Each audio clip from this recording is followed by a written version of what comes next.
আসসালামু আলাইকুম। কেমন আছি তার কি বলতে, স্কুলে সামার স্কুল চলে, একটু ঢিলেঢালা পরিবেশে থাকি সারাক্ষণ দেশের ঘটনার উপরে। কি হবে কি না হবে কোনো নিশ্চয়তা তো নাই, দেখা যাচ্ছে না। তো ঘর পুড়ছে, তার মধ্যে আলু পোড়াও চলছে। বাসায় আসলে দেখি বউ টিভিতে এই সমস্ত বিভিন্ন যতটুকু পারা যায়, আমার বাসায় কোনো টিভি নেই, ওগুলো দেখছে।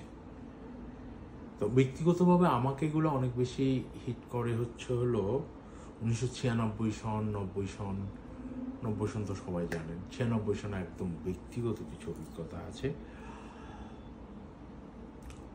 ব্যাপারটা কি, আমরা এরশাদকে ছড়ায় মাত্র 10-20 জন মানুষ মারা যাওয়া এবং বিভিন্নভাবে ইন্টেলেকচুয়ালি ডিসকানেক্ট করে এরশাদকে সরানো হয়েছে। Army betray Ershad, as per Ershad army didn't agree.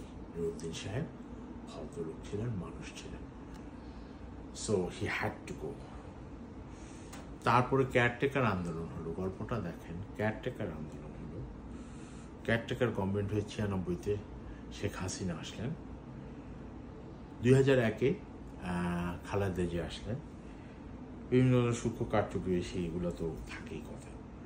তারপর যিনি কেয়ারটেকার আন্দোলনের জন্য 96-এ আমাকে পাগল বানাইছিলেন, উনি ওইটা বাতিল করে দিলেন।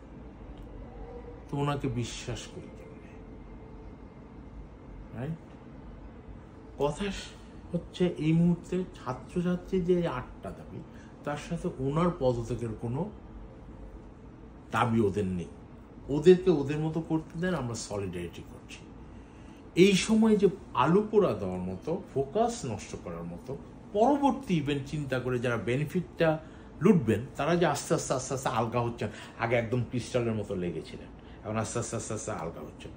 হ্যাঁ, আমাকে অনেকে বলে, আমার ফেসবুকে অনেকে, কেন আমি যোগ করে হৃদয়ের আলোকে যেভাবে কথা বলতাম সেভাবেই কথা বলি, কিন্তু আমি দেখি কিভাবে মানুষ, আপনারাও জানেন, এই সময়ে সোহেল তাজকে সন্দেহ করা, শিবিরের লাল রং নিয়ে কথা বলা, এই কপি পেস্ট এডিটিংয়ের যুগে এই সমস্ত ইস্যু এখন আসবে কেন? What is Shibir?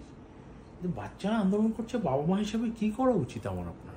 90-এর জেনারেশন, আপনি কিন্তু পুরো সুবিধা নিয়েছেন সব কিছু। 90-এর জেনারেশনের 90% ছেলে মেয়ে সব সুবিধাগুলো নিয়ে বড় হয়েছে। স্বাধীনতার সুফল যতটুকু পাইছে এরাই পুরো ভোগ করছে, আর এরা এখন পুরো অধীনে আছে। বাবা মা হিসেবে আমাদের কি করা উচিত? বাচ্চারা নামবে, ওদেরকে বাবা মা কি করি, আমি আমার বাচ্চাদেরকে কি বলি, তোমাদের যতটুকু সহায়তা দরকার তার জন্য আমি I am an umbrella, so you'll have to be umbrella. Don't advise this generation. My main message is, পরবর্তীতে কে আসবে না আসবে অত অ্যানালাইসিস আপনি করবেন, আমাদের নেতা থাকতে হবে। আর যদি আপনি বলেন ইন্ডিয়ার চাল, ওর চাল, শুনেন, আমরা সারা জীবন সেই অশোক সেন, আমি ইতিহাস অত জানি না, ইকোনমিক ইতিহাস ছাড়া জানি, কিন্তু আমার এখন অর্ডারে নাই। সেই আমরা সনাতন ধর্মী লোকরা সেই হিন্দু শাসকদের পর থেকে সবসময় ব্যবহৃত হয়ে আসছি।